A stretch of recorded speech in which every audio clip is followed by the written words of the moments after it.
il y a d'abord le sommeil, mais vous avez parlé toutes les deux de sommeil, et c'est intéressant, vous n'avez pas parlé d'anxiété, mais d'angoisse. On voit bien qu'on a un degré de plus. Hein. Il y a une belle figure de l'angoisse, je trouve, c'est Alice au Pays des Merveilles, où elle tombe, et elle ne peut s'accrocher à rien. C'est pour ça que la fusion, le fusionnel, hein, on voit bien que c'est dans l'angoisse de séparation, c'est qu'il faut se raccrocher à quelque part. Sinon, c'est le vide, c'est l'angoisse, c'est la chute. C'est le sommeil, les cauchemars, les terreurs nocturnes. Est-ce qu'il y a, je ne sais pas, des gestuels aussi qui peuvent Oui, alerter. des enfants qui sont toujours dans une instabilité. On voit bien, ils sont anxieux. C'est-à-dire la jambe impatiente, ouais. les trémulations, les sueurs, tous les événements vasomoteurs.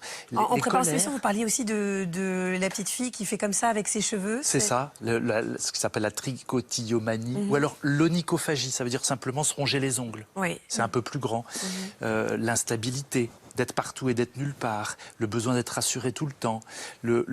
Et puis, certains enfants vont au contraire être très repliés. C'est l'inhibition. Hein, on se met dans un coin, on ne bouge plus. Comme ça, au moins, on est tranquille. On se fait tout petit. Parfois, le corps a juste besoin qu'on lui parle dans son langage. Kalinou agit exactement là. Une pression qui court-circuite l'angoisse sans passer par la tête.